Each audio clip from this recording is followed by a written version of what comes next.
നമസ്കാരം.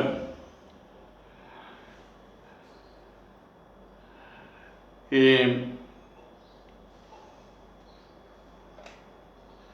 മുസ്ലിങ്ങളായിട്ടുള്ള ആളുകൾ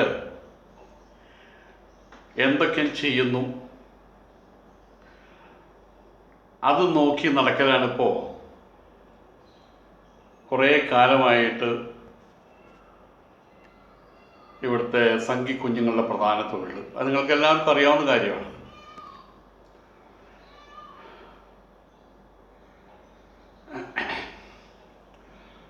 ഇപ്പോൾ പുതിയൊരു പരിപാടി കൊണ്ടുവന്നിരിക്കുകയാണ്. പുതിയ പരിപാടിയല്ല, കുറേ കാലമായിട്ട് ഇപ്പോൾ അതിങ്ങനെ പറഞ്ഞുകൊണ്ട് നടക്കുന്നുണ്ട്. ഇപ്പോൾ പഴയൊരു വിജ്ഞാപനം, പത്തനംതിട്ട ജില്ലാ കളക്ടറുടെ വിജ്ഞാപനം അതെടുത്ത് പൊക്കി കൊണ്ടുവന്നിരിക്കുകയാണ്. വീണ്ടും വലിയ തോതിലുള്ള ഒരു ഡിസ്ക്രിമിനേഷൻ, വിവേചനം കാണിച്ചു എന്നാണ് പറയുന്നത്. കോടതിയും സർക്കാരൊക്കെയും കൂടിയിട്ട് ബാങ്കുളിയെ സംബന്ധിച്ചിടത്തോളം അതാണ് ഇപ്പോഴത്തെ പുതിയ പരിപാടി. ഇസ്ലാമിനെതിരെയും മുസ്ലിങ്ങൾക്കെതിരെയും കണ്ടുവച്ചിട്ടുള്ള അടുത്ത പരിപാടി ഇപ്പം അതാണ്. ഹലാലും നോഹലാലൊക്കെ കെട്ടടക്കി കഴിഞ്ഞിട്ടുണ്ട് ഏകദേശം. അതിൻ്റെ പണി തീർന്നു. ഈ ബാങ്ക് വിളി എന്ന് പറഞ്ഞത് ഇതിലും തുടങ്ങിയതല്ല. 1450 വർഷങ്ങൾക്ക് മുൻപ് തുടങ്ങിയ ആചാരമാണത്. അത് വേറൊരു പരിപാടിയല്ല, ആചാരമാണത്.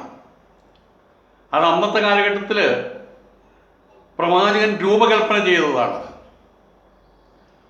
എന്നിട്ട് ആദ്യമായിട്ട് മദീനയിൽ വെച്ചിട്ടാണ്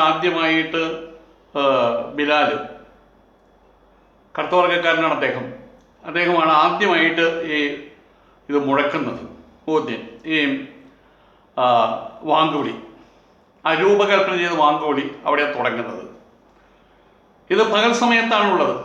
നേരം വെളുത്തത് മുതൽ അന്ത്യയാവുന്നത് വരെ 5 നേരം, 1-1.5 മിനിറ്റ്.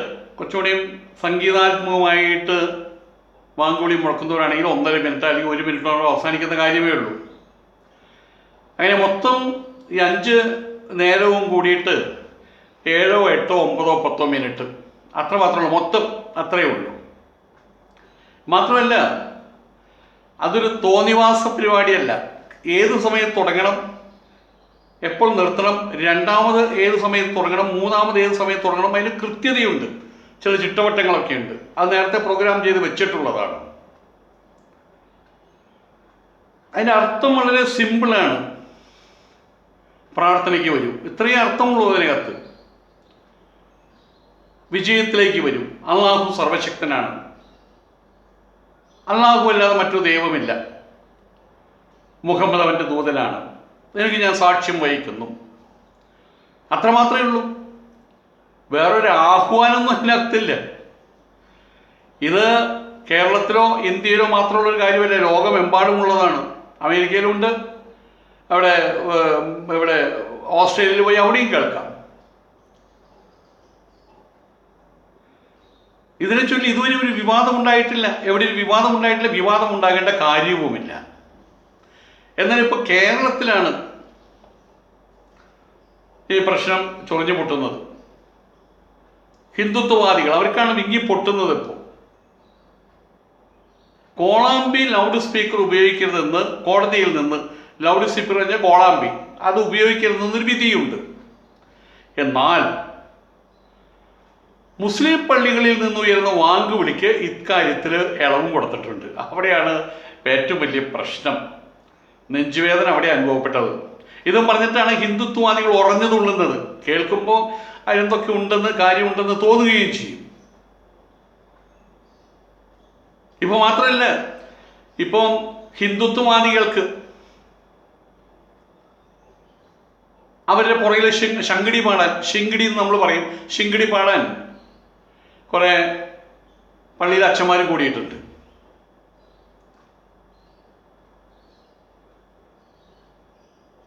ഹിന്ദുത്വവാദികൾ, RSകാർ, സംഘപരിവാറുകാർ എന്ത് ചെയ്യുന്നുവോ അവർ പാടുന്ന ഏറ്റുപാടുക, അതാണ് ശങ്കിടി പാടുക എന്ന് പറയുന്നത്, അഥവാ ശിങ്കിടി പാടുക എന്ന് പറയുന്നത്, കഥകളിയിൽ ചെയ്യുന്നത്. അവർ പാടുന്ന അതുപോലെ ഏറ്റുപാടുക. അതിപ്പോൾ ഇവരും തുടങ്ങിയിട്ടുണ്ട്. അവർക്ക് വിഷമം ആരംഭിച്ചിട്ടുണ്ട്. പള്ളിയിൽ നിന്നുള്ള വാങ്കുവിളി അവരുടെ ചെവിയിൽ വന്ന് കേൾക്കുന്നു. പ്രാർത്ഥനയ്ക്ക് വരൂ, വിജയത്തിലേക്ക് വരൂ എന്നുള്ള ആ ഒരു വളരെ മോശമായിട്ടുള്ള കാര്യമാണല്ലോ. അതൊന്നും ചെവിയിൽ വന്ന് പതിക്കാൻ പാടില്ലല്ലോ. അപ്പം അവർക്കും വല്ലാത്ത വിഷമമുണ്ട്. പക്ഷെ ഒറ്റയടിക്ക് ഈ വാർത്ത കേൾക്കുന്ന സമയത്ത് ഏറ്റവും വലിയ രസം എന്താണെന്ന് വെച്ച് കഴിഞ്ഞാൽ, പെട്ടെന്ന് ആരും എന്താണ് ഈ വിവാദം, അയ്യോ പറയണ്ട, കോടതി വിധി ഉള്ളതാണ്, കോളാമ്പി മൈക്ക് വയ്ക്കാൻ പാടില്ല, അത് കുറ്റകരമാണ്. പക്ഷെ അതേ കോടതി എന്താ ചെയ്തതെന്നറിയാമോ?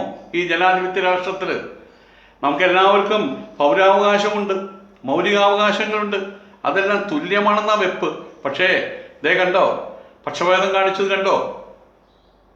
മുസ്ലിങ്ങൾക്ക് കോളാമ്പി മൈക്ക് വയ്ക്കാം, മറ്റുള്ളവർക്ക് അത് പാടില്ല. ഹിന്ദുവിന് അത് പാടില്ല, ക്രിസ്ത്യാനിക്ക് അത് പാടില്ല. ക്രിസ്ത്യാനിയുടെ പള്ളിയിലും ഈ കോളാമ്പി മൈക്ക് വയ്ക്കാൻ പാടില്ല, ഹിന്ദുവിൻ്റെ അമ്പലത്തിലും കോളാമ്പി മൈക്ക് വയ്ക്കാൻ പാടില്ല. മുസ്ലിങ്ങൾക്ക് അത് ചെയ്യാം. എന്താ കഥ? ആലോചിച്ച് നോക്കുന്ന സമയത്ത് ഇങ്ങനൊരു വാർത്ത കേൾക്കുമ്പോൾ ആരായാലും പ്രതികരിച്ചു പോകും. ആർക്കാണെങ്കിലും ഒരു ചൊറിച്ചിൽ അനുഭവപ്പെടും. ഇത് ശരിയല്ലല്ലോ, എത്ര ക്രൂരമായിട്ടുള്ള പക്ഷഭേദമാണ് ഈ കാണിക്കുന്നത് എന്ന് തോന്നും. പക്ഷേ ഇന്ത്യൻ കോടതികൾ അവർ മുസ്ലിമിനെ നോക്കിയിട്ടോ ക്രിസ്ത്യാനികളെ നോക്കിയിട്ടോ ഹിന്ദുക്കളെ നോക്കിയിട്ടോ എന്നല്ല അവർ വിധി പുറപ്പെടുവിക്കുക. അവിടെ ഒരു നിയമമുണ്ട്. ഇന്ത്യൻ പീനൽ കോഡ് ഭരണഘടനാ പ്രകാരമുള്ള നിയമമുണ്ട്. അതിലെന്ത് പറയുന്നു അതാണ് നിയമമായിട്ട് വരുന്നത്. ആ നിയമം അനുസരിച്ച് അതിലെന്ത് പറയുന്നു ആ കാര്യം നോക്കുന്നത്. തൻ്റെ മകനാണ് മുമ്പിൽ നിൽക്കുന്നത് എന്ന് വെച്ച് തൂക്കി കൊല്ലാൻ അതിനുള്ള കുറ്റം ചെയ്തിട്ടുണ്ടെങ്കിൽ എൻ്റെ മകനായതുകൊണ്ട് അവന് ഞാൻ വെറുതെ വിട്ടിരിക്കുന്നു എന്ന് പറയാൻ പറ്റുമോ? ആയതുകൊണ്ട് തന്നെ കൃത്യമായിട്ടും കാര്യങ്ങൾ അറിഞ്ഞുകൊണ്ട് തന്നെയാണ് കോടതി വിധി പുറപ്പെടുവിച്ചിട്ടുള്ളത്. അതിലൊരു പക്ഷഭേദം ഉണ്ടായിട്ടില്ല. ഇവിടെ സത്യം എന്താണ്? ഡിസ്ക്രിമിനേഷൻ കാണിച്ചു എന്ന് പറഞ്ഞാൽ സത്യം എന്താണ്?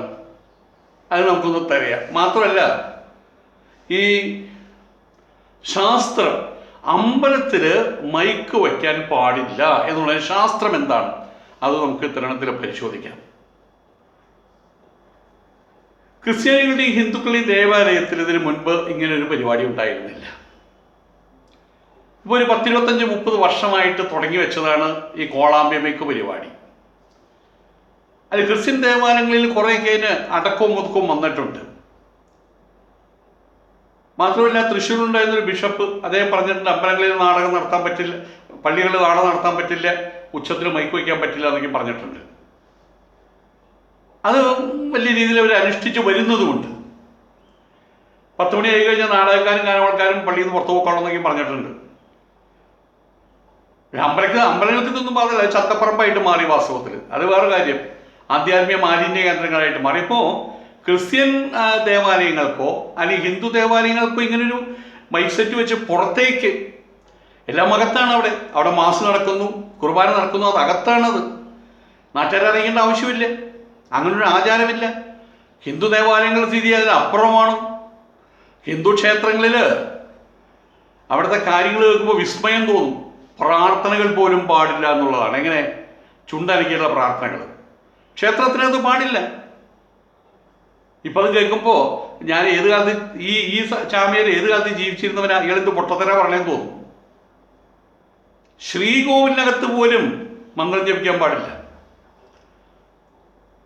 അവിടെ മുദ്രകൾക്കാണ് പ്രാധാന്യം. ബമ്മമാൽപ്പന ജലം കൽപ്പിയാമി, ലം പ്രത്യാൽപ്പന ഗന്ധം കൽപ്പിയാമി എന്ന് പറഞ്ഞു പോകുന്നു. ജലഗന്ധ പുഷ്പധൂപ ദീപാദികളിലൂടെ താൻ ഈ ശരീര മനോബുദ്ധി ഉപാധികളല്ലെന്നും എന്നുള്ള പ്രഖ്യാപനത്തിലൂടെ ഒരു വലിയ തലത്തെ പ്രാപിക്കാൻ വേണ്ടിയിട്ട് അവിടെ മുദ്രകളാണ്. പിന്നെ അവിടെ എന്തെങ്കിലും മന്ത്രമുണ്ടെങ്കിൽ തന്നെ ഉപാംശുവായിട്ടാണ് ഈ 2 ചുണ്ടുകൾക്കിടയിൽ ദേവന് മാത്രം കേൾക്കാനായിട്ട്. അതിൻ്റെ മുൻപിൽ കൊട്ടിപ്പാടി സേവയുണ്ട്, സോപാന സംഗീതമുണ്ട്. പക്ഷേ ഈ സോപാന സംഗീതം നാട്ടുകാർക്ക് കേൾക്കാൻ വേണ്ടിയിട്ട് മൈസെറ്റ് വെക്കാൻ പാടില്ല, ദേവന് കേൾക്കാൻ വേണ്ടിയിട്ടാണ്. ഒരു അതിഥിയെ നമ്മൾ വിളിച്ചു വരുത്തിയിട്ട് അവർക്ക് ആഹാരം കൊടുത്ത് നല്ല അവരെ കുളിപ്പിച്ച് അവർക്ക് മറ്റേന്താ പറയുക ആഹാര വിഹാരങ്ങൾക്കുള്ള കാര്യങ്ങളൊക്കെ ഒരുക്കി, വിഹാരങ്ങൾക്കുള്ള കാര്യം ഒരുക്കി, അവർക്ക് കുറച്ച് സംഗീതം കേൾപ്പിച്ച് അവരെ വീശി അതാണ് അതിൻ്റെ സങ്കല്പം, അതാണ്. അപ്പം അതുപോലും ദേവന് കേൾക്കാൻ വേണ്ടിയിട്ടാണ്.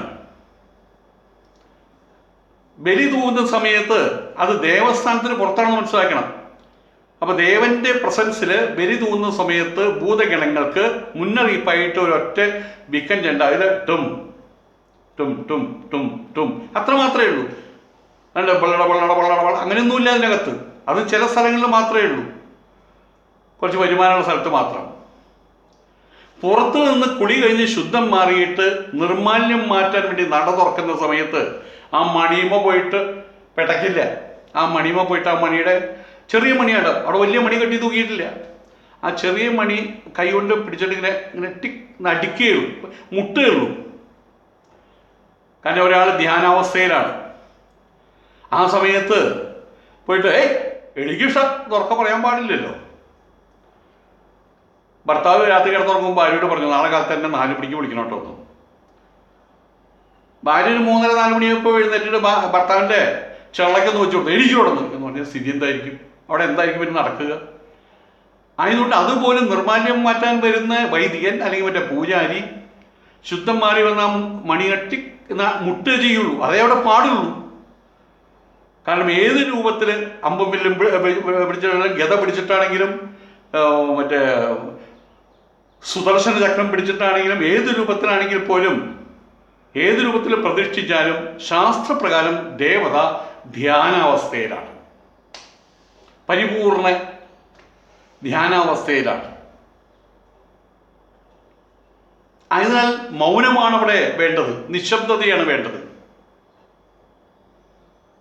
സ്തുതിർവാചി ഹൃദിധ്യാനം, സ്തുതിയുണ്ട്, അത് വേണമെങ്കിൽ ഉപാംശമായിട്ട് അല്ലെങ്കിൽ ഉള്ളിൽ.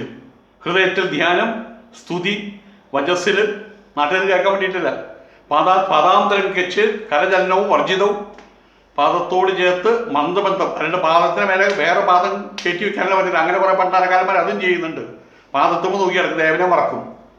അവിടെ പതുക്കെ നടക്കാനേ പറഞ്ഞിട്ടുള്ളൂ. അല്ലാണ്ട് ഇങ്ങനെ മമ്മൂട്ടി ചില സിനിമയിൽ കണ്ടിട്ടില്ലേ, ആൾക്കാർ ഇടിച്ചു വീഴ്ത്തി നഷ്ടം ഇങ്ങനെ സ്ലോ മോഷൻ, അതൊന്നും വരരുത്. കണ്ടോടോ എൻ്റെ കാമ്പിലൊന്നും വരരുത്. അതിനാണ് പദാന്തരം കച്ച എന്ന് പറഞ്ഞിട്ടുള്ളത്. അപ്പോൾ പാദത്തുമ്പോൾ നോക്കിയിട്ട് ഇങ്ങോട്ട് വീഴോ നോക്കി കിടക്കുന്ന ആൾക്കാരൊക്കെ ഉണ്ട് അമ്പലങ്ങളിൽ പോയിട്ട്. അത് വേറെ അലവലാതിത്തരം.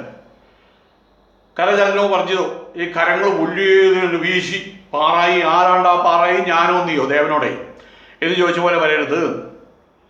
ഇതിലേക്ക് ഉല്ലംഘിച്ചുകൊണ്ടാണ് ഉത്തരേന്ത്യൻ ശൈലിയിൽ ഇവിടെ ദീപാരാധന നടത്തുന്നത്. ദീപാരാധന കേരള ക്ഷേത്രങ്ങളിൽ വിധിച്ച കാര്യമല്ല. ദീപാരാധനയ്ക്ക് യാതൊരു പ്രാധാന്യവുമില്ല. കാരണം വൈകുന്നേര സമയത്ത് ആൾക്കാർ ജോലിയൊക്കെ കഴിഞ്ഞ് അവിടെ വരുന്ന സമയത്ത് ആ അമ്പലം തുറന്നു കാണിക്കുന്നു, അത്ര മാത്രമേ ഉള്ളൂ. അത് മനോഹരമായിട്ട് അലങ്കാരങ്ങളോടുകൂടി കാണിക്കുന്നു മാത്രം. ദീപാരാധനയ്ക്ക് ഇവിടുത്തെ വൈദിക വിധി അനുസരിച്ച്, അമ്പലവിധി അനുസരിച്ച്, അതല്ലെങ്കിൽ തന്ത്രസമുച്ചയം അനുസരിച്ച്, കുഴിക്കാട്ടുപറ്റ അനുസരിച്ച് യാതൊരു വിധത്തിലുള്ള പ്രാധാന്യവുമില്ല. കാലത്ത് മുതൽ തുടങ്ങുന്ന പൂജാവിധികളിൽ ഈ ദീപാരാധനയ്ക്ക് ഒരു പങ്കുമില്ല എന്നുള്ളതാണ്. പക്ഷെ ആൾക്കാർ പറയും, ഞാൻ കഴിഞ്ഞ 60 വർഷമായിട്ട് ദീപാരാധന തൊഴുതിട്ടുണ്ടെന്ന്. തൊഴുതോ, അതിനിപ്പോൾ എന്ത് പോയി? അതിന് പ്രത്യേക കാര്യമൊന്നുമില്ല. അപ്പം ഇതിലേക്ക് ഉല്ലംഘിച്ചുകൊണ്ടാണ് ദീപാരാധന നടത്തുന്നതും. അവിടെ അതിൻ്റെ മുമ്പിൽ ഉച്ചത്തിൽ രാമ രാമ രാമ രാമ രാമ രാമ രാമ രാമ എന്ന് പറഞ്ഞിട്ട് അവിടെ 2 വരിയായിട്ട് നിന്ന് നട തുറക്കുന്നതിന് മുമ്പ് ഇങ്ങനെ നോക്കി നിന്നിട്ട് കാണാം ആൾക്കാർ നട തുറക്കണം. ആ നടയും കൂടെ തുറക്കണോട് അയ്യോ പൊത്തോന്നതിനോടി. പിന്നെ കുറേ ആൾക്കാർ മാത്രമല്ല, ആ നട തുറക്കുന്ന സമയം വരെ ഒരു ഭാഗത്ത് ഒതുങ്ങി നിന്നെടുത്താൻ ആ നട തുറക്കുന്ന സമയത്ത് ആൾക്കാർ ഇങ്ങോട്ട് തട്ടി മാറ്റിയിട്ടൊരു വരവുണ്ട്. ആദ്യം ദേവൻ എന്നെ കാണണം എന്നുള്ള രീതിയിൽ കഴിഞ്ഞല്ലേ. അവിടെയുണ്ട് ഇടിയും തല്ലും കുത്തും വെട്ടും എല്ലാം അവിടെ നടക്കും. ആൾക്കാരെ പിടിച്ച് ഇയാളുണ്ട് ഇങ്ങോട്ട് തട്ടലും ഇവിടെ ഇങ്ങോട്ട് തട്ടലും. അവസാനം ഇയാൾ മാത്രമാണ് അതിൻ്റെ മുമ്പിലുള്ള. ബാക്കി ഇയാളൊരു 6 അടി വരെ 100 കിലോ തൂക്കുള്ള മനുഷ്യനായിരിക്കും. അതും അവിടെ നടക്കുന്നുണ്ട്. ഈ മാത്രമല്ല, അവിടെ വലിയ മണികൾ കെട്ടി തൂക്കിയിട്ട് അതും പിടിച്ച് ഞാനെല്ലാം ആരംഭിക്കും. കപ്പിയാരെ പള്ളിയിൽ മണിയടിക്കുന്ന പോലെ പെണ്ണുങ്ങളടക്കം എല്ലാവരും. അമ്പലം നട തുറക്കുന്ന സമയത്ത് ശബ്ദം പോലും ഉണ്ടാക്കാൻ പാടില്ല. അതിന് പറഞ്ഞ കണ്ണയോ കണ്ണോ കണ്ടോ കണ്ടോ കണ്ടോ എന്നിട്ട് ഭയങ്കര മണിയടി അതും അവിടെ നടക്കുന്നുണ്ട്. ഇതായിരുന്നെന്ന് പറഞ്ഞ അവിടുത്തെ തന്ത്രി തൊഴിലാളിയാണ് പറയേണ്ടത്. അവനാണിത് പറയേണ്ടത്. അവൻ പറയില്ല. കാരണം അവനവിടെ ആൾക്കാരെ കൂടണമല്ലോ. തന്ത്രിക്കാണെങ്കിലും അവിടുത്തെ പൂജാരിക്കാണെങ്കിലും അവന്മാർക്ക് അവിടെ ആൾ കൂടണമല്ലോ. എന്തെങ്കിലും ആയിക്കോട്ടെ വിൽക്കും, നാട്ടുകാരെ പറയും പോലെ ആയിക്കോട്ടെ വിൽക്കും. പക്ഷെ അതിൻ്റെ ഹിതമായിട്ടുള്ള സത്യമായിട്ടുള്ള കാര്യം ഈ പറയുന്നതാണോ സത്യമായിട്ടുള്ള കാര്യം? ഇങ്ങനെ മണിയടിക്കുന്നതും അവിടെ നിന്ന് നാമജപവും അത് വലിയ തെറ്റാണ്, അക്ഷന്തവ്യമായിട്ടുള്ള അപരാധമാണ് വാസ്തവത്തിൽ ചെയ്യുന്നത്. ഹിന്ദു നശ്യന്റെ കാരണമൊക്കെയായി പറയുന്നത്. അതിനു പുറമെ ക്ഷേത്രാങ്കണത്തിൽ അനാത്മവിദ്യകൾ, അത് പറഞ്ഞു പറഞ്ഞ് തോറ്റു. അനാത്മവിദ്യ അവിഹിതം തീർത്ഥസ്ഥാനം പറഞ്ഞിട്ടുള്ളത്. അവിടെയാണ് ആന, വെടി, മിമിക്രി, നാടകം, യൂഫോറിയ, നിന്നുതുള്ളല്, സിനിമാറ്റി, കാട്ടം ഇത് നടത്തുന്നതിൻ്റെ അകത്ത്. പിന്നെ അവിടെ ദേവനുണ്ടാവുമോ, ദേവ ചൈതന്യം ഉണ്ടാകുമോ അവിടെ? ആ ചൈതന്യമില്ലെങ്കിൽ അതിൻ്റെ പുറകിൽ അതിനെ ദൈവമായിട്ട് കണക്കൂട്ടി പോകുന്ന ആളുകൾക്ക് വല്ല ചൈതന്യം ഉണ്ടാകും? ഉണ്ടാവുന്നില്ലല്ലോ, നമ്മൾ കാണുന്നുണ്ടല്ലോ. അതല്ല, ആത്മവിദ്യകളെ പാടുള്ളൂ. അതും ദേവസങ്കേതത്തിൻ്റെ മര്യാദയ്ക്ക് പുറത്ത്. മര്യാദ പറഞ്ഞാൽ ദേവസങ്കേതമുള്ള പുറത്ത്, പ്രാകാരത്തിനോട് പുറത്ത്. അതിനാണ് അഗ്രശാലയ്ക്കും പണിതിട്ടുള്ളത്. ഇനി മുസ്ലിം പള്ളിയിലെ കോളാമ്പിയുടെ കാര്യം എടുക്കാം. അവിടെ അതിൻ്റെ ആചാരം മറ്റൊന്നാണ്. 1988-ലും 2017-ലും കോടതി വിധികളൊക്കെ ഉണ്ടായിട്ടുണ്ട്. സർക്കാർ ഉത്തരവുണ്ടായത് എന്താണ്? ഈ വിധിയെ മാനിക്കുന്നു, ഈ വിധി നടപ്പാക്കാൻ പോകുന്നു, മുസ്ലിങ്ങൾക്ക് ഇളവ് കൊടുക്കുന്നു. അവിടെയാണ് പ്രശ്നം, അവിടെയാണ് ഈ പ്രശ്നം ഉദിച്ചത്. ഇവിടെ കാരണം അത് ആ ഒരു വാങ്ക് വിളി നാട്ടുകാരെ പാട്ട് കേൾപ്പിക്കലല്ല, നാട്ടുകാരെ ഖുർആൻ വായിച്ച് കേൾപ്പിക്കലല്ല. അത് ഈ വിധിയുടെ അകത്ത് ഒതുങ്ങി നിൽക്കുന്ന കാര്യങ്ങളാണ്. അത് ചെയ്യാൻ അനുവദിക്കുകയുമില്ല. പക്ഷെ ബാങ്ക് എന്ന് പറഞ്ഞു കഴിഞ്ഞാൽ, ബാങ്ക് കൊടുക്കുക എന്ന് പറഞ്ഞാൽ അതൊരു വിളിച്ചറിയിപ്പാണ്. വിളിച്ചറിയിപ്പ് ആരെങ്കിലും സ്വകാര്യമായിട്ട് പറയാറുണ്ടോ? അത് വിളിച്ചറിയിക്കുക ചെയ്യുക. നമ്മൾ അകലെ നിൽക്കുന്ന ഒരാൾ അതേ ഒരു വരിക എന്ന് പറഞ്ഞതിന് പകരം എന്ന് പറയാൻ പറ്റുമോ? അത് വിളിച്ചറിയിപ്പാണ്. അതാണ് പറഞ്ഞ അല്ലാഹു അക്ബർ, അല്ലാഹു മാത്രമേ, അല്ലാഹു അല്ലാതെ മറ്റൊരു ദൈവമില്ല, മുഹമ്മദ് അവൻ്റെ ദൂതനാണ്. അതിനുശേഷം സമയമായി പ്രാർത്ഥനയിലേക്ക് വരും, പ്രാർത്ഥനയിലൂടെ വിജയത്തിലേക്ക് കയറും. ഇതാണ് ആ അറിയിപ്പ്. അതാകട്ടെ 4 വരി മാത്രമേ ഉള്ളൂ എന്ന് മനസ്സിലാക്കണം. ഈ പറഞ്ഞ 4 വരി മാത്രമേ അവിടെയുള്ളൂ. അത് ഒരു പ്രാവശ്യത്തേക്ക് 1 മിനിറ്റ് അല്ലെങ്കിൽ 2 മിനിറ്റ് എടുക്കുന്നുള്ളൂ. അത് മറ്റൊരു കാര്യം. ഈ ഒരു സാഹചര്യത്തിലാണ് അതിന് ഇളവ് പ്രഖ്യാപിച്ചത്, അതിന് മാത്രം ഇളവ് പ്രഖ്യാപിച്ചത്. അതേസമയം ജുമാ നമസ്കാരം നടക്കാറുണ്ട്. എല്ലാ വെള്ളിയാഴ്ചകളിലും ജുമാ നമസ്കാരം നടക്കും. ഈ ജുമാ നമസ്കാരം നടക്കുന്നതിന് മുമ്പ് ഖുത്തുബയുണ്ട്, അവിടെ പ്രസംഗമുണ്ട്. അവിടെ അതും കാലാകാലങ്ങളായിട്ട് ചിട്ടപ്പെടുത്തി വെച്ച കാര്യങ്ങളാണ്. അത് കോളാമ്പിയിൽ പറയാൻ പാടില്ല. അങ്ങനെ പറഞ്ഞിട്ടുണ്ടെങ്കിൽ പോലീസുകാർക്ക് വന്നാൽ പറയരുതെന്ന് പറയാനുള്ള അവകാശമുണ്ട്, നിയമം അത് അനുശാസിക്കുന്നുണ്ട്. എല്ലാ വെള്ളിയാഴ്ചയും ജുമാ പ്രാർത്ഥനയ്ക്ക് ശേഷം വരുന്ന കുത്തുബ, അത് പള്ളിയിലെ മൈക്കിൽ കൂടെ കേൾപ്പിച്ച് ഞാൻ വേണമെങ്കിൽ പറയാം, അത് ശരിയാണോ എന്ന് ചോദിക്കാം. അത് നടത്തുന്നുമില്ല. മറ്റു വിശേഷാവസരങ്ങൾ ഉണ്ടാകുന്ന സമയത്ത് മുസ്ലിം പള്ളികളിൽ നിന്ന് മേക്കോ കോളമ്പി വെച്ചാൽ അതും ഈ വിളക്കിന് ബാധകമാണ്. പക്ഷേ ബാങ്ക് വിളിക്ക് ബാധകമല്ല. കാരണം അതൊരു വിളിച്ചറിയിപ്പാണ്. 1.5 മിനിറ്റേ ഉള്ളൂ, 5 പ്രാവശ്യമേ ഉള്ളൂ. അത് കൃത്യസമയത്താണ് തുടങ്ങുന്നത്, കൃത്യസമയത്താണ് അവസാനിക്കുന്നത്. അതിനൊരു ക്രമമുണ്ട്. ആയതുകൊണ്ട് ആ കാര്യം സമൂഹത്തിലേക്ക് നല്ലത് എന്ന രീതിയിൽ അതിനെ മാത്രം വിലക്ക് വെച്ചിട്ടില്ല. കോടതിയും വിലക്ക് വെച്ചില്ല, സർക്കാരും വിലക്ക് വെച്ചില്ല. ഇതിന്മേ കയറി പിടിക്കുന്നത്. പക്ഷെ മൊത്തത്തിൽ പറയുമ്പോൾ എന്താ, അവർക്ക് കോളാമ്പി അനുവദിച്ചു, ഞങ്ങൾക്ക് അനുവദിച്ചില്ല. സത്യം മനസ്സിലായില്ലോ, എന്താ കാര്യം എന്ന് മനസ്സിലായില്ലോ. ഇപ്പോൾ ഹിന്ദു ക്ഷേത്രത്തിൽ മൈക്ക് വയ്ക്കുന്നത് എന്തിനു വേണ്ടിയിട്ടാ? പാട്ട് വയ്ക്കാൻ, പാട്ട് വെപ്പ്, സിനിമാ പാട്ട് വെപ്പ്. അത് അശ്രീകർത്തമാണ്. ശ്രീകർത്തമല്ല, ശ്രീയെ പ്രദാനം ചെയ്ത കാര്യമല്ല, അശ്രീകർത്തമാണ്, ശ്രീ ഇല്ലായ്മ. അതിനാണ് അവിടെ അത് ബാധകമാകുന്നത്. അവിടെ പോയിട്ട് എല്ലാവരും മൗനം വ്യാഖ്യാ പ്രകടിത പരബ്രഹ്മതത്വം യുവാനം, അവിടെ മൗനമാണ് വ്യാഖ്യാനം. പാട്ട് നമുക്ക് സിനിമാ പാട്ട് ഇവിടെ വീട്ടിൽ കേട്ടൂടെ? ഇപ്പൊ സിനിമാ പാട്ട് കേൾക്കാൻ വല്ല വിഷമമുണ്ടോ? മൊബൈൽ നോക്കിയാൽ സിനിമാ പാട്ട് സിനിമ കാണാം, അത്രയേ ഉള്ളൂ. ലോകത്ത് വരുന്ന സിനിമകളും കൂടെ കാണാം. ഇനി ഇവര് സിനിമാ പാട്ട് വയ്ക്കേണ്ട വല്ല ആവശ്യമുണ്ടോ? ഒരിക്കൽ ഞങ്ങളുടെ അമ്പലത്തിൽ അത് ഞാനാണത് പറഞ്ഞ് മനസ്സിലാക്കിയത്. അവിടെ സിനിമ പാട്ട് പുതിയ റെക്കോർഡ് വാങ്ങിച്ചുകൊണ്ടുവന്നിരിക്കുക. എന്താണെന്ന് വെച്ചാൽ അത് വേദമന്ത്രങ്ങളാണ് അത്രയും. നല്ല രസമായിരുന്നു അത്. പത്മതീർത്ഥമേ ഉണരുവതാണ് പാട്ട്. ആ പാട്ട് മുൻപ് അത് കുറച്ച് മന്ത്രങ്ങൾ ഓതുന്നുണ്ട്. ഇതിൽ മറ്റേ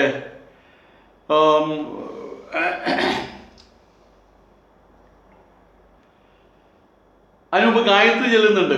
ഓം തത് സവിതുർവരേണ്യം ഭർഗോ ദേവസ്യ ധീമഹി ധിയോ യോ നഃ പ്രചോദയാത്, ഈ മന്ത്രം ചെല്ലുന്നുണ്ട്. അത് കഴിഞ്ഞിട്ട് പിന്നെ ആ പാട്ടിനകത്തുള്ള വരികൾ എന്താണെന്ന് പറയും, വിപ്ലവാത്മകമായ വരികളാണ്.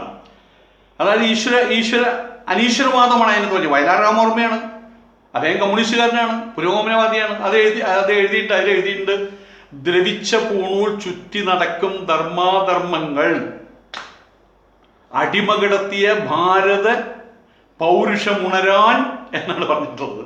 അതവിടെ കൊണ്ടുവച്ചിട്ടുള്ളത് അവർക്കറിയില്ല, അതൊക്കെ അവിടെ കൊണ്ടുവച്ചിട്ടുള്ളത്. വിപ്ലവകാരം മറ്റു പല ക്ഷേത്രങ്ങളും സംഭവിച്ച കാര്യമുണ്ട്. റെക്കോർഡ് വയ്ക്കും, 5 മണിക്ക് റെക്കോർഡ് വെച്ചിട്ട് 6 മണിയാകുമ്പോൾ പെട്ടെന്ന് കറണ്ട് പോയി. റെക്കോർഡ്, ആ തിരിയുന്ന റെക്കോർഡ് അവിടെ നിന്നു.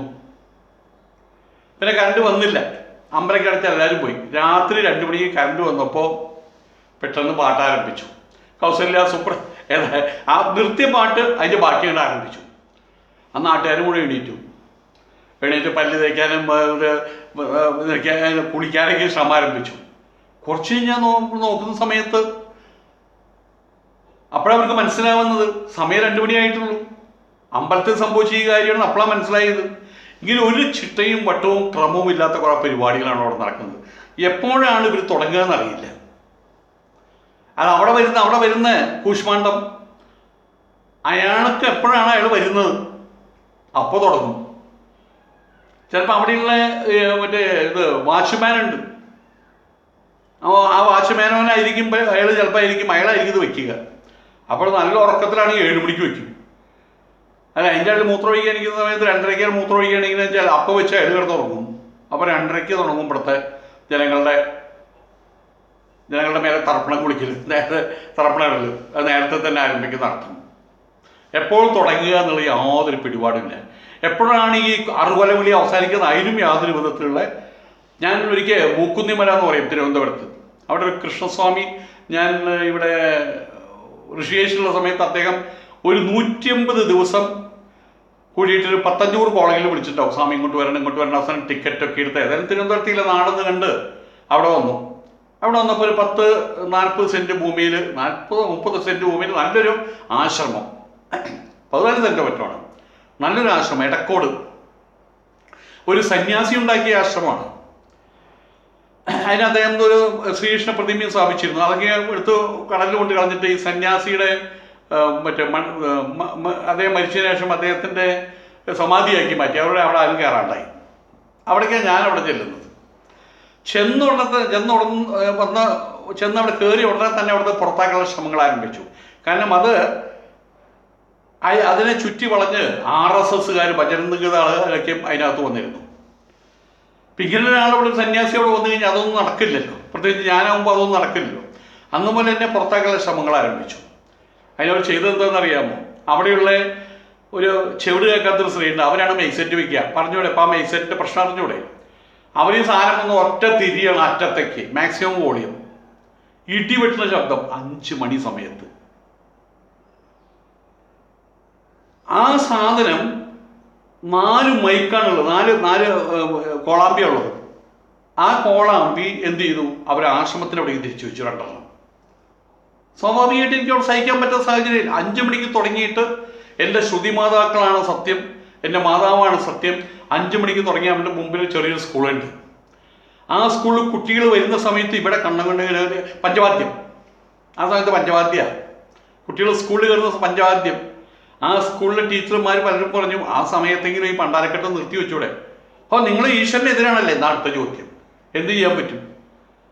പിന്നെ ആ സമയമാകുമ്പോൾ ചിലപ്പോൾ ഒന്ന് ശബ്ദം കുറച്ചെങ്കിലായി, അത്രയും 2 ദിവസം ശബ്ദം കുറയ്ക്കും, 3-ാമത്തെ ദിവസം വീണ്ടും ആ ശബ്ദം കൂട്ടും. അങ്ങനൊരു അവസ്ഥ. രാത്രി 5 മണിക്ക് ആരംഭിച്ചാൽ 9:30 വരെ.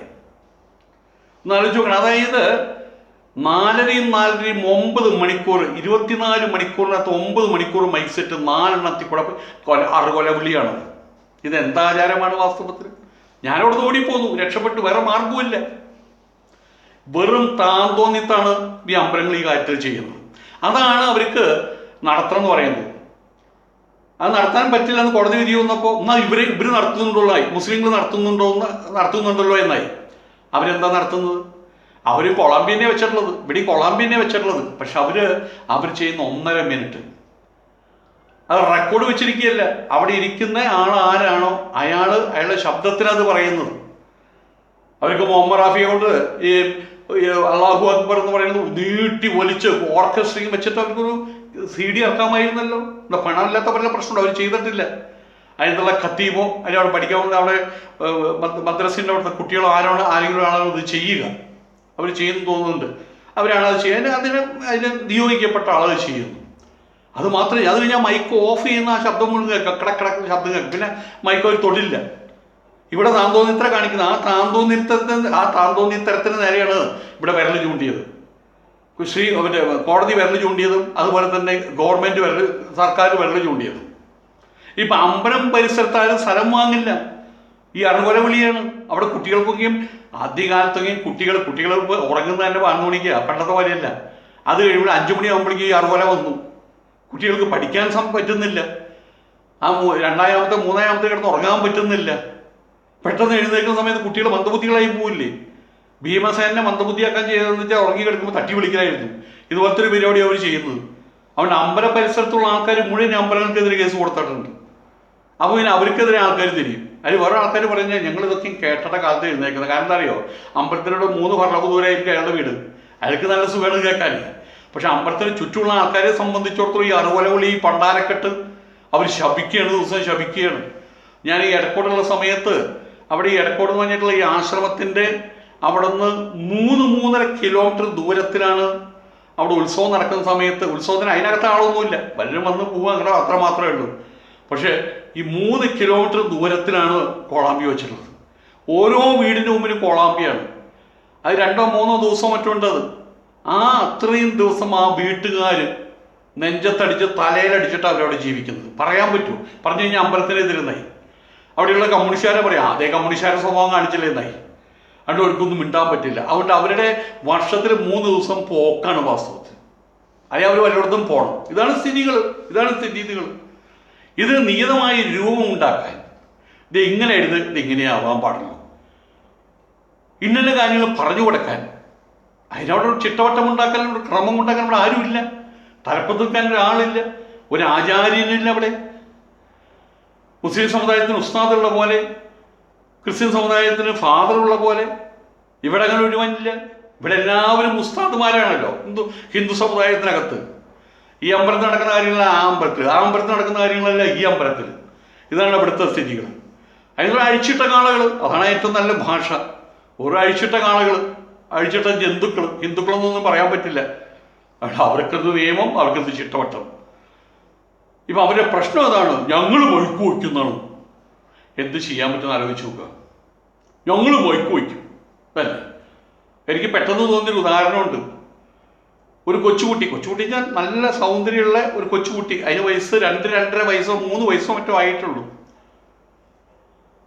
അച്ഛനും അമ്മയും ഈ കുട്ടിയെ തോളത്ത് എടുത്തിട്ടുണ്ട്. ആ കുട്ടിയെ കൊണ്ട് അവിടെ പോയി, ആൺകുട്ടിയാണ്. അവിടെ പോയി അവിടെ നിന്ന് സൂപ്പർ മാർക്കറ്റിൽ പോയിട്ട് പല സാധനങ്ങൾ വാങ്ങിച്ചു. അതിനുള്ള അവർ ഒരു പൊതി മിഠായി വാങ്ങിച്ചു. ആ മിഠായി ഇവന് കൊടുത്തില്ല. ഇവൻ ലഹട കൂട്ടാൻ തുടങ്ങി. ആ മിഠായി ഇവന് കിട്ടിയില്ല. അത്ര എനിക്ക് ആ മിഠായി തന്നെ വേണം. അവർ വാങ്ങിച്ചിട്ടുള്ള മിഠായി എന്താണെന്ന് മനസ്സിലായല്ലോ. അത് അവർക്ക് ഉപയോഗിക്കാനുള്ള, അച്ഛനമ്മയ്ക്ക് ഉപയോഗിക്കാനാ. പക്ഷെ അപ്പോൾ അവർ വാങ്ങിച്ചപ്പോൾ എനിക്ക് വേണം, എനിക്ക് അതേ മിഠായി മതി എന്നായി. അവസാനം എന്ത് ചെയ്തു, വരെ കൈ വെച്ചിട്ടുണ്ടായിരുന്നില്ല കുട്ടിയുടെ. ഒരു പൊന്നോൻ്റെ ഒറ്റ കുട്ടിയാണ്, ഒറ്റ സന്താനമാണ്. അയാൾ ഒരുവിധം ശക്തിയിൽ മോന്തേ പൊന്ന വെച്ച് കൊടുത്തു. ചെക്ക ഉടനെ തന്നെ അമ്മയുടെ തോളത്ത് കിടന്ന് ഉറങ്ങുകയും ചെയ്തു. എന്നിട്ട് അയാൾ പറഞ്ഞത് എന്താണെന്ന് വെച്ച് കഴിഞ്ഞാൽ, കടക്കാരനോട് പറയാം, ഈ സാധനങ്ങൾ ഇവിടെ ഈ മിഠായിയുടെ ഇടയിൽ ഈ സാധനങ്ങൾ കൊണ്ടുപോയി കഴിഞ്ഞാൽ കടക്കാരൻ പറഞ്ഞു, ഞങ്ങൾ ബിസിനസ്സുകാരാണ്, ഞങ്ങൾക്കിവിടെ മിഠായി ചോദിച്ചാൽ മിഠായി കൊടുക്കണം, നിങ്ങളിപ്പോൾ വാങ്ങിച്ച സാധനം നിരോധമല്ല, അത് ചോദിച്ചാൽ ഞങ്ങൾക്ക് അത് കൊടുക്കാനുള്ള ബാധ്യതയുണ്ടെന്നാണ് പറഞ്ഞത്. പക്ഷേ കുട്ടി എന്താ പറഞ്ഞത്, അച്ഛനും എന്ത് വാങ്ങിക്കോ അത് എനിക്കും വേണമെന്നുള്ളതാണ്. ഇതുപോലെ മുസ്ലിങ്ങൾ എന്ത് ചെയ്താലും ഞങ്ങൾ ചെയ്യുന്നുള്ളതാണ്. നാളെ മുസ്ലിങ്ങൾ എന്തിനു ചെയ്താൽ ഇതിന് എതിരായിട്ട് ചെയ്യുന്നുമുണ്ട്. മുസ്ലിങ്ങൾ വാഴപ്പട കഴിച്ചാൽ ഞങ്ങൾ ആസനത്തോടെ കഴിക്കും എന്നുള്ളതാണ്. ഈ രീതിയിൽ അതാണിപ്പോൾ ഹലാൽ പ്രശ്നമൊക്കെ അതാണല്ലോ ഉണ്ടായത്. നോ ഹലാലൊക്കെ അതാണ് ഉണ്ടായത്. നിങ്ങൾ എന്ത് ചെയ്താൽ അതിന് എതിരായിട്ട് ഞാൻ ചെയ്യും, അല്ലെങ്കിൽ നിങ്ങൾ എന്ത് ചെയ്താൽ അതിൻ്റെ അപ്പുറം ഞങ്ങൾ ചെയ്യും. ഇതാണ് ഇവിടുത്തെ സ്ഥിതി. ഏതായാലും അതിൽ ഏറ്റവും വലിയ രസം എന്താണെന്ന് വെച്ച് കഴിഞ്ഞാൽ, കൃത്യമായിട്ടുള്ള ക്രമം, കൃത്യമായിട്ടുള്ള ചിട്ടവട്ടം, കാലാകാലങ്ങളായിട്ടുള്ള ആചാരം, അതിന് ഏറ്റുവാങ്ങി അത് കൃത്യമായിട്ട് നടത്തിക്കൊണ്ടുപോകുന്ന ഒരു ഒരു ഒരു വിഭാഗം അവിടെ ഉള്ളത് കൊണ്ട് മുസ്ലിം സമുദായം എല്ലാവർക്കും ഇപ്പോൾ ലോകമെമ്പാടും, അത് അമേരിക്കയിലാണെങ്കിലും യൂറോപ്പിലാണെങ്കിലും അത് കാണുന്ന സമയത്ത് അവർ നോക്കുക, കണ്ടോ അവിടെ ചെറുതായിട്ട് ചില ചിട്ടവട്ടങ്ങളുണ്ട്, അവിടെ ചില ക്രമങ്ങളുണ്ട്, അവിടെ അതിന് ചില രൂപരേഖകളുണ്ട്, അവിടെ അതിന് കൃത്യമായിട്ട് മുന്നോട്ട് കൊണ്ടുപോകാനുള്ള ആചാര്യന്മാരുമുണ്ട്. അതുകൊണ്ടാണ് മുസ്ലിം സമുദായത്തിൻ്റെ വളർച്ചയ്ക്ക്, അതാണ് മുസ്ലിം സമുദായത്തിൻ്റെ വളർച്ചയ്ക്ക് നിദാനമായിട്ടുള്ള കാര്യം നടത്തും. ഹിന്ദു സമുദായത്തിൻ്റെ തളർച്ചയ്ക്ക് ഹിന്ദു സമുദായം കീഴോട്ട് വരാനുള്ള കാര്യം ഇപ്പോൾ പറഞ്ഞു കഴിഞ്ഞല്ലോ. കാരണം എന്താണ്? അവിടെ നിയതമായ രൂപമില്ല, ചിട്ടവട്ടങ്ങളില്ല, ക്രമമില്ല, അങ്ങനെ എന്തെങ്കിലും ഉണ്ടാക്കുന്ന ഒരു ആചാര്യ സ്ഥാനത്ത് ഒരാളും ഇല്ല എന്നർത്ഥം. അതായത് തലയില്ലാത്ത മുണ്ടം, കബന്ധം, അതാണ് ഹിന്ദു മതം ഇന്ന്. അതാണ് ഏറ്റവും കൂടുതൽ കേരളത്തിലെങ്കിലും. മറ്റുള്ളത് പിന്നെ പാട്ടും കൂത്തും ആരാധനകൾ മാത്രമേ ഉള്ളൂ. പറയുന്ന സമയത്ത് ആരും വിഷമിച്ചിട്ട് കാര്യമില്ല, ഇത് സത്യമാണ്. അതുകൊണ്ട് തന്നെ അവസാനം പറയുകയാണ്, മറ്റുള്ള സ്ഥലത്ത് ആചാരവുമല്ല ഉപചാരവുമല്ല അനുഷ്ഠാനവുമല്ല മൈക്ക് സെറ്റ് വെക്കുന്നത്. പക്ഷെ മുസ്ലിം പള്ളികളിൽ മൈക്ക് വെക്കുന്നത് അത് വിളിച്ചറിയിപ്പിന് വേണ്ടൊരു കാര്യമാണത്. അതങ്ങനെ തന്നെയാണ് വേണ്ടത്. ഈ അല്ലാഹു അക്ബർ എന്ന് പറഞ്ഞിട്ടുള്ള വിളിച്ചറിയിപ്പ് അത് രൂപകൽപ്പന ചെയ്യുന്നതിന് മുൻപ് 2 വലിയ മരമുട്ടികൾ വെച്ച് അടിച്ചിട്ടാണ് ആൾക്കാരെ വിളിച്ചിരുന്നതെന്നാണ് പറയുന്നത്. അങ്ങനെ ഞാൻ എവിടെയോ വായിച്ചു. അപ്പം ഇത് നബി തിരുമേനി ഇത് ഈ രീതിയിലേക്കാക്കി മാറ്റുന്നതിന് മുൻപും ഉണ്ടായിരുന്നു എന്നുള്ളതാണ്. അത് വേറെ രൂപത്തിൽ നബി തിരുമേനി അത് ഈ രീതിയിൽ അല്ലാഹു അക്ബർ എന്നുള്ള രീതിയിൽ അങ്ങനെയാക്കി മാറ്റിയെന്നർത്ഥം. അതൊരു ആചാരമായിട്ട് അന്ന് മുതൽ ഇന്ന് വരെ തുടർന്നു വരുന്നു. ആർക്കും ഒരു ദോഷമില്ലാതെ തുടർന്നു വരുന്നു. അത് കൃത്യമായിട്ട് ഇനിയും മുന്നോട്ട് തന്നെ പോകണം. അതേ സമയത്ത് അമ്പലങ്ങളിലും പള്ളികളിലെ കോളാമ്പി എടുത്ത് വലിച്ചെറിയും വേണം. അവർക്ക് ചവിട്ടി കൂട്ടി ജയിലിൽ കൊണ്ടുവിടണം. വേണം ഒരു 2 മാസം കൊണ്ടുവിടണം അവന്മാരേക്ക്. ജനദ്രോഹം, ജനങ്ങളെ ശബ്ദശല്യം ഉണ്ടാക്കിയിട്ട് ശബ്ദ മലിനീകരണം ഉണ്ടാക്കുന്നതിൻ്റെ പേരിൽ അവർക്ക് നിയമത്തിന് കീഴിൽ കൊണ്ടുവരണം. അതാണ് എനിക്ക് പറയാനുള്ളത്. നമസ്കാരം.